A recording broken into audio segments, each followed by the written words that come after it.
we have an amazing panel of brilliant artists here to answer any questions you may have. I'd love it if we can at least start off with introducing your names and the role or the role you play with the show. Hi everyone, I'm Nick Duckhart. I played Kevin J, Ali, and others this evening. Hi everyone, my name is Aaron Michael Ray. I'm a standby for this production. So you didn't see me tonight, but we're normally in the wings watching or something. But yeah, so we understudy all the men and women in the show. Hi, I'm Emily Walton. I played Janice, the reporter, and others. Hi, I'm Julie Garnier. I'm also one of the standbys in the show, and also waiting in the wings for anyone who needs to take a day off. We do, each of us, there's 3 women and 3 men who cover everyone in the show, so we all learn 5 different actors' jobs. So you remember what you just saw, that's what we do.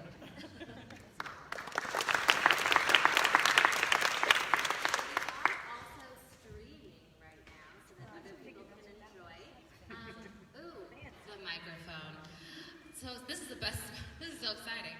This is what it feels like to be you guys with a microphone every day. We are streaming, so if you guys don't mind when we do collect a question, if you can just repeat the question so that everybody can hear. It is now open to you guys. Raise your hand if you have any questions for, right there, yes. Hi, so how do you guys stay so incredibly healthy on stage? Like, how do you not get sick? What do you use? Great question. So the question is, how do we stay healthy to do the show on stage every night?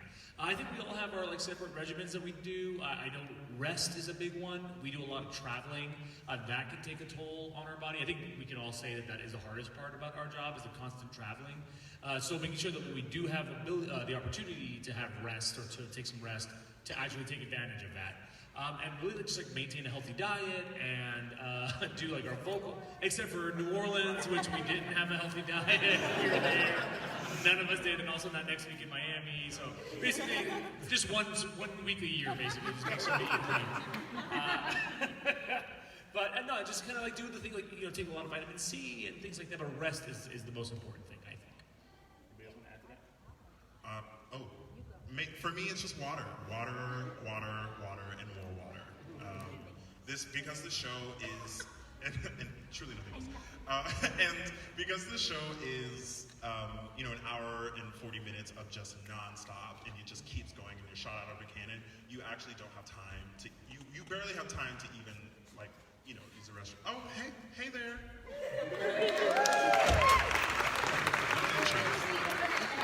We said to move on. We didn't know where you were. It was my fault. Would you like to introduce yourself? Good evening. I'm James Earl Jones II. I played Bob. And I'm from Chicago. All right, then, come on with it. I still live there. Very happy there, so. I'm going to add one more thing to the last question, which was about keeping healthy and stuff. I use this mask when I'm flying, because we get on a plane once a week. It's called a humidifier, and it's basically a humidifier that's personalized for your face. That's amazing. It's really awesome because I bought it. A friend of mine on the Les Mis tour recommended it to me, because when you're flying all the time, you're breathing all of that crazy air, and when you're on a plane, you tend to get whatever other people on the plane have. So this kind of helps to filter the air and also keeps your vocal cords and your nasal passages moisturized. You're welcome. What was that? Vaping was a mask, is what he said. But healthier than that. All right, next question. I have a question for both of our standbys. What is it like having to memorize basically the entire show in such a small cast? Also, side note, Nick, I love your dog. I just wanted to say that. My dog?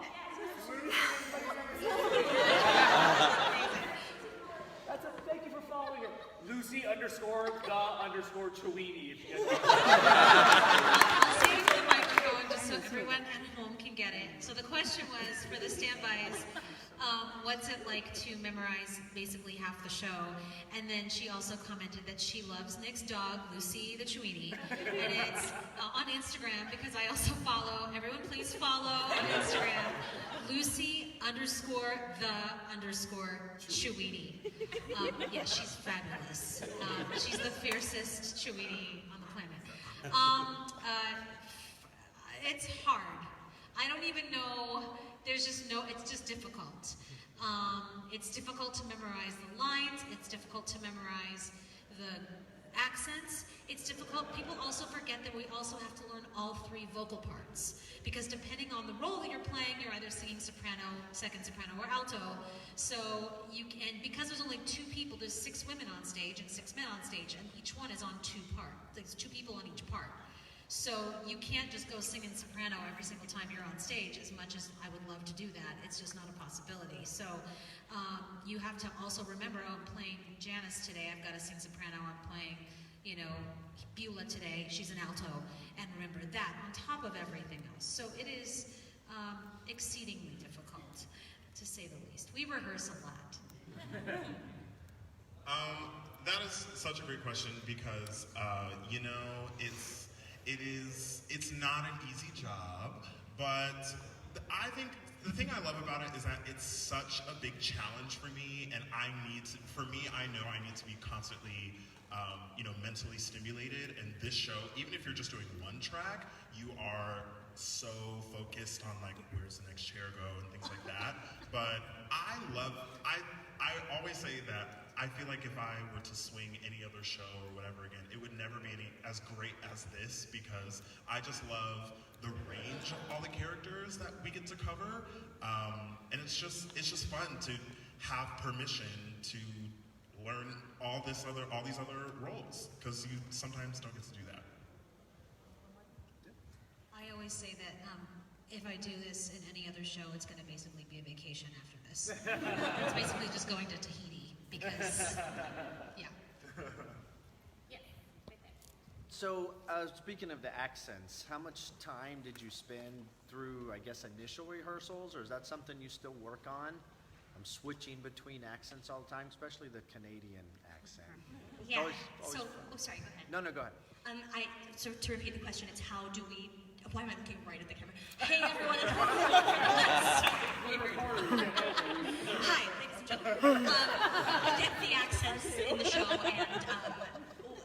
and how did we learn them, and do we still work on them, right? Is that the question? We started working on them early on in the rehearsal process in New York, back in August of last year. And Joel Goldies he's our dialect coach, and he's an incredible guy who comes back and sees the show often and gives us notes still, which is like, I was just saying the other day, he was in town a couple weeks ago, and I got the same notes that I've gotten for about 8 months, which clearly means I haven't implemented them yet. It's just a little secret. I don't know what else to say. Is that... He's the only voice We rehearse all the time still. We get notes, dialect aside, we get notes, just to give you an idea, once every 2 weeks or so, we have a note session, and we still work on the show. So every 2 weeks or so, or every week even, you're getting like a completely different experience, because we're implementing new notes, and we just had notes earlier today. So. How many understudies are there? Is it one for each character, or you guys learn all of it and pinch it whenever necessary? So the question is, how many understudies are there? There are 6 standbys, 3 men, 3 women, and we all cover 5 roles. Yes. Yes. So the people I cover are Bob, Kevin J, Kevin T, Oz, and Claude. And so, we have kind of like primary covers and secondary. So there are some people where like, we're first in line for some roles, but we're second or third in line for others. So, yeah. Do you want to add anything? Sure. So some of the actors are covered twofold, and some are covered threefold. For example, all 3 of the ladies cover Janice, but only 2 of us cover Bonnie. Only 2 of us covered Beverly, the pilot. So just depending on age range and who we are, what we do, how we sing, like all those different kinds of things kind of factor into what we are. And then basically, because there's 3 women covering the 6 women, so my primary covers are Diane and Beulah. So if either of them call out, I'm first in line. There's another person, their primary cover is Janice and Bonnie. And then the 3rd woman, hers is Beverly and Hannah. So you see, we have coverage on the first level for all 6, and then the second level and third levels kind of trickle down. See how that works? I am a Newfoundlander. Newfoundlander!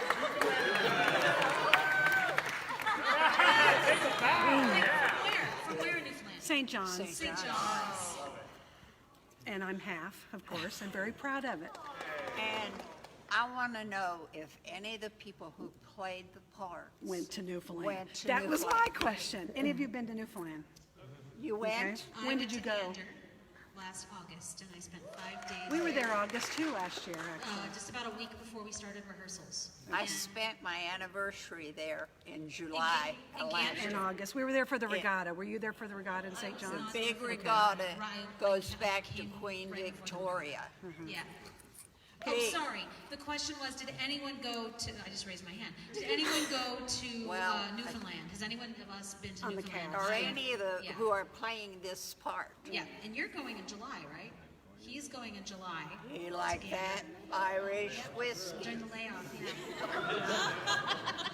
They are still some of my closest friends. We actually just talked to Oz Fudge in the car on Sunday on the way here from Tampa. I gave him a call because he keeps bugging me. He's like, when are you calling me? So I called him on Sunday night, and we FaceTimed with him on the drive from Tampa to Orlando in that thunder, and rain and all that.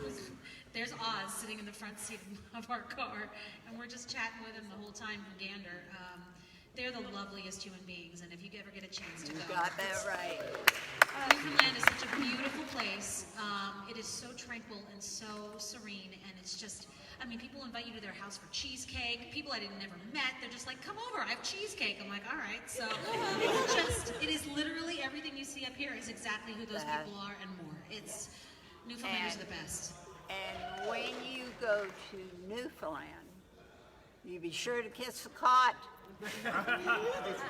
He's getting screeched in. I did. I got screeched in. Yeah. And you better believe I kissed a cod, and I ate the Vienna sausage, and I did all the other things that you're supposed to do. And Well, there's you're nothing next. like a codfish. When I was a kid, my mom would send me down to the harbor, and the man would wrap it 25 cents for a cod. Can I ask a production question? That's Mom. Real quick. I may get it in your bios, but I haven't read the playbill yet. Which of you or all of you are your original cast members that played on Broadway? Are any of you in the cast tonight? And if there isn't, then how many troops are actually on tour at this time? We have 5. 5 troops that are going? Well, we have 5. Yes, we have 5 companies. So Companies the that are question going. was, have Okay. any of us done the Broadway show? And the answer is technically one of us, actually, our dance captain, did a few performances on Broadway before we started rehearsals. So she actually technically was a part of the Broadway show, but not the original company. So, And she was also a part of the original company in Washington, D.C. at the Ford's Theater before they even transferred to Broadway. So she's been with the show for a very long time. Okay. And then the second question was how many companies or how many troops are companies? There are 5. Broadway, Toronto, the North American tour, London, and Australia is in rehearsals and about to open any second now. Gotcha. Are there any newfies In any of the in any of the production? At all? They're all. On Broadway, They're Broadway. Yep, band Okay. members. That's good. Yep. Good. And Patrina, oh my gosh, Patrina and Astrid are both, no, Astrid's from Canada. She's from Halifax, right? Patrina's from Newfoundland, yeah. Yep. Out of all the roles that you played, do any of you have like a favorite character? In this show or in general? Or in general? Well, good question. With this one, I'm especially connected to Ali. I I am not a Muslim man, but my best friend growing up during 9/11 was, and on 9/11 was a Muslim kid from Pakistan, and seeing he was like all athlete, all academic, super popular kid in school. He was one of the kind of toast of the town in my hometown. And then once 9/11 happened, everything changed for him. And seeing the friends that we all hung out with turn their backs on him solely because the media kind of put up pictures of these men who looked like he did. Although he was an innocent in this whole equation, but getting to kind of portray the Muslim experience during 9/11 means a lot to me. So it's he's coming to see the show next week, which is really special to me. It means a lot. So I dedicate my performance as Ali to him. So I guess my favorite character, at least that I cover or will play, I love Kevin J. I just relate to him a lot. I think that I just see him he can come off as kind of snappy sometimes, of course, but like, I think that he's just very passionate, and there's still love there. So I just really relate to him. And I also love Oz as well, because he's just a very quirky kind of character, and I think as an actor, I never get to play roles like that, so to me, it's just a fun challenge to be able to do it. I guess my favorite character is the Walmart employee. I love that. I mean, I only really play, like, Janice in the flight attendant, but Janice is my favorite because she's my primary character, and I just really like her piece of the story, that she's so eager to be doing what she's doing, and then suddenly she's thrust into this, this crazy situation that she could never have anticipated, and she does it, and through the course of doing it, learns that maybe this is not really the job for her. I relate to and appreciate about her that she's discovering a lot about her own empathy during this time, and how she doesn't really feel comfortable just shoving microphones into people's faces when they're going through so much. Now I'm just literally quoting the show. Anyway, I love Janice.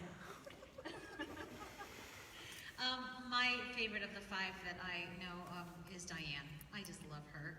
I just think she's so sweet, and as a woman who's divorced, to get to very quickly, in a matter of an hour and 40 minutes, play the journey of someone who's still discovering herself and still trying to figure out who she is as a woman alone, to just getting to break out and just be fun and realize that, like, life is joy at the end, and to find love also gives me hope. But I just really love her little journey. It's very fun to do. So.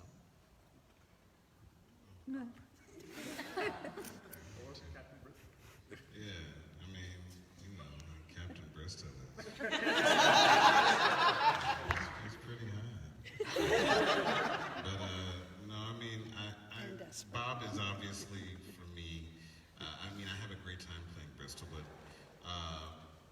Bob is the one with the journey, right? Bob is the one who is very uncomfortable in a place that he's supremely unfamiliar with a lot of unfamiliar faces, people that don't look like him, coming from an environment where there's a lot of people that he didn't trust. And so he has, I think, a really great arc, a really great story of acceptance and openness, and to take what he learned and what he felt and what he discovered from Newfoundland and bring that back home is an amazing journey. So that's why he's my favorite character. All the way in the back. Yes, of the characters that y'all portray, in particular the interpersonal relationships like Diane, Nick, and Kevin, how much of it is fictionalized or how much of it is true fact? True fact.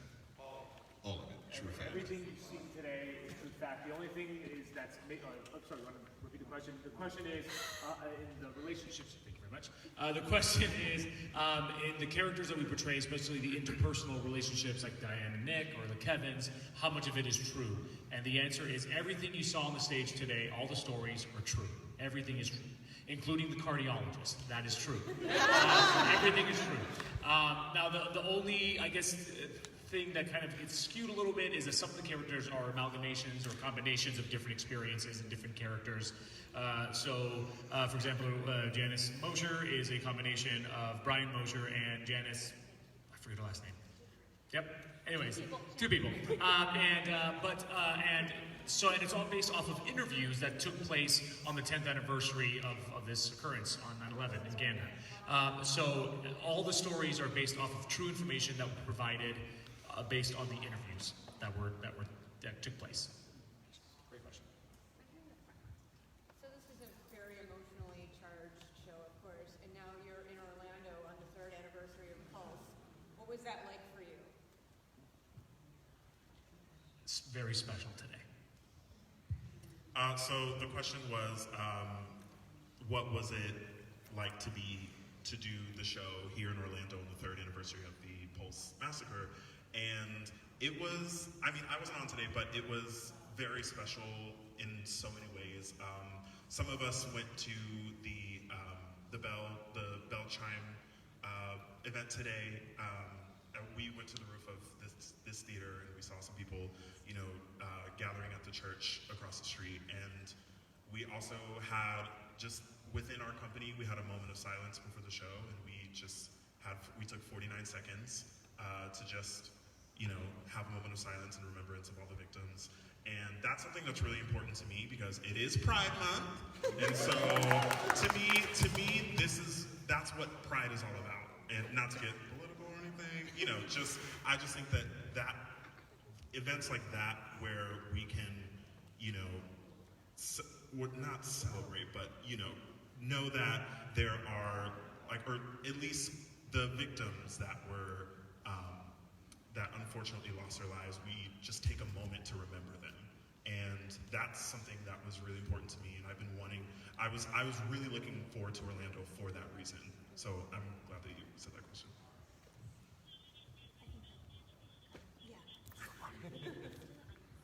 Yeah, totally different. We'll step away from that for a moment. It's a very the blocking is extremely technical. And if you have standbys coming in, I know your show deck is spiked when it comes in, but what is the weirdest thing that's happened? Because first off, one chair lit up. I'm a lighting designer. There's a chair that lit up by itself over here at one point. There's so many things that are going. The standbys coming in? Because if not only you're singing a different part, you're singing this, that, but you've got like 8,000 spikes and you're moving chairs to here and there if you're not in your light. What's the wildest thing that's happened while you're trying to remember your blocking, or a collision that's happened while you're on tour in a different city? That's not even specific to a standby. We had a problem with your jacket. Wait, so the question is, what are some of the crazy things that happen? Because our show is very technical. There's a lot of crazy, blocking and spike marks and lighting, and it's very precise. Our show is extremely precise. So we wanted to know what are some of the crazy things that happen when standbys are on, or like you're going to say, even when not standbys are on, when just the playing company's on, crazy things can happen. Go. We didn't actually even have any control over it. Obviously, as you can see, generally everything is preset, right? We just come on the stage and start the show.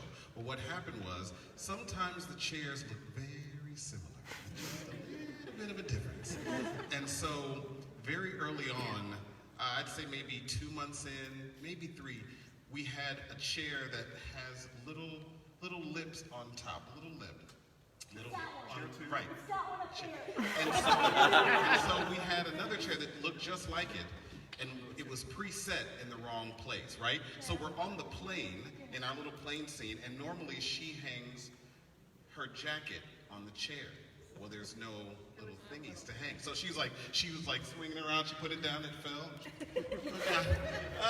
So she just kind of put it on, and the coat was like gently. So eventually, we just made it work, where she just kind of draped it over the whole chair, and we had to wait until costume party. We had to wait till that scene, and then Harder, who played Oz, during that scene change, calmly walked over and grabbed this chair and then walked all the way back across the stage and switched chairs. So it's that wasn't really our That wasn't our fault, but it has definitely happened. And when it happens, something really subtle like that can skew the whole show. Can I just add to that? Just to add to that particular experience, I remember being like, in addition to my own panic about what this meant for my code and all that, I was like, okay, well, I don't know where the chair goes next, but like it became mass hysteria, and I was in quiet moments, like I would switch chairs and be like, it's the wrong chair, pass it down, and everyone was like, the wrong chair. It totally worked out, but I just didn't know. I can't look ahead and know where. I don't know where my scarf goes. I hand it off, it disappears. I don't know who has it. Anything could happen. So with this show, something you don't realize when you're watching it for the first time, when you're watching it, everything just flows really smoothly, and you're like, okay, we're on the plane now, or okay, now we're in Gander, or now we're here. But after you learn exactly where every chair goes, and exactly where every prop and costume piece and every little thing goes, the tiniest little, all those, especially as a standby, we have to know all of that. And so, I remember the first time I went on, it was in San Francisco, and the whole time, I was pretty calm. I was like, I got this, I'm gonna do it, we're gonna nail it, we're gonna do it. And I got through the whole show, and I was like, wow, I remembered exactly where to put this, and I remembered that, and I remembered that. And then near the end of the show, it was right before the finale, before all the interviews at the end. I took a step forward, and I had to go back, and then I was just so proud of myself. I was like, I made it through. And then I literally pinballed in between Kevin, who plays Claude, and Megan, who plays Bonnie.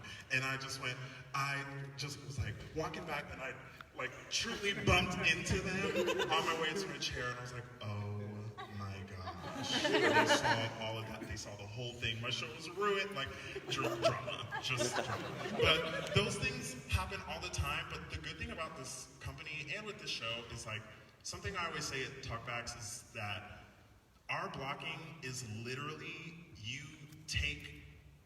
put a chair down for someone else to sit in, and that is the nature of this show. And it's also in the blocking. So sometimes, even if you have no idea who's supposed to be grabbing a prop, or someone is supposed to just grab something from your hand, you have to trust it, and you have to keep going. That, we always talk about how, if you make a mistake, you don't have time to even go back and be like, oh, I messed up. Oh, you have to just keep it pushing. So we have time for one more question. So if you have an awesome finale overview question, end with a banger, raise your hand. Ooh, yes. Right there, sir. I noticed some of you guys stay on stage to put on a coat or change a hat. When you guys are off stage, how much time do you actually have? Is it super quick, put something on and get back on, or do you have no time at all? 27 seconds. So the question is, this young gentleman made the observation that we do a lot of our costume changes on stage, and everything happens really quickly on stage. So then off stage, how much time do we have? Do we have an extended period of time? Is it quick? It varies per character. I am counting my lucky stars because I'm one of the lucky ones. I have two whole songs off stage, which is great. So I get 2 bathroom breaks, which is a miracle. And some people don't. Here's the thing, I do. But it's funny that we think of it in terms of not just time off stage, it's you get a bathroom break. It's specifically who has time to go to the bathroom. I also am lucky. I'm off stage for all of Costume Party, that whole song, so kind of just stand back and drink water and just kind of annoy people. When the actress that does Diane, she gets no time off stage, basically. It's literally, if she just walks off stage, she walks directly back on. So she does not get a single bathroom break. Even there's a huge chunk of the show where she does nothing for about 11 minutes. But she's sitting on that table right up there, just watching everything. She never leaves the stage. She's sitting on that table watching everything for about 11 minutes. So that one's the one where the actress who plays that part literally pees twice before the show starts. Now I don't tweet that. But she's very regimented about it. It's awesome. No! But we love her, but she really makes have an option. She just doesn't have an option. I will say this. You will say it. I will say this. Well, one, I changed into Captain Bristol off stage. And actually, one of the crazy things is that sometimes it gives our wardrobe supervisor PTSD, because what happens is the Bristol coat, obviously it has a zipper, and in one of the cities, when I was going off that way, because the change literally is like 4 seconds. And I walked off that stage and the zipper would not come up. And I was like trying to work the zipper. I was like, oh God. And so eventually pulled the coat over. And then the next day when I came to zip up the jacket, it was supremely oiled. I was like, this coconut oil. But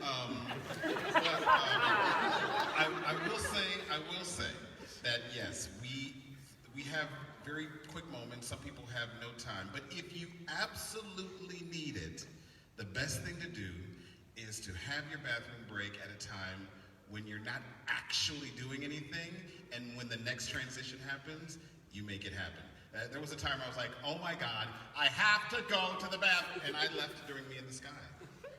I'm just, I'm sitting in a chair. I'm supposed to be on stage, but but I was like, listen, I have to go right now. And I'm sitting in a chair and nobody cares. Everyone's focusing on Becky and the ladies, and it's all good. So, yeah, I ran off, and then the great part is, I don't adjust any chair or table. So as soon as the next moment happened, I just came on from stage right up to my spot and started my line. Voila.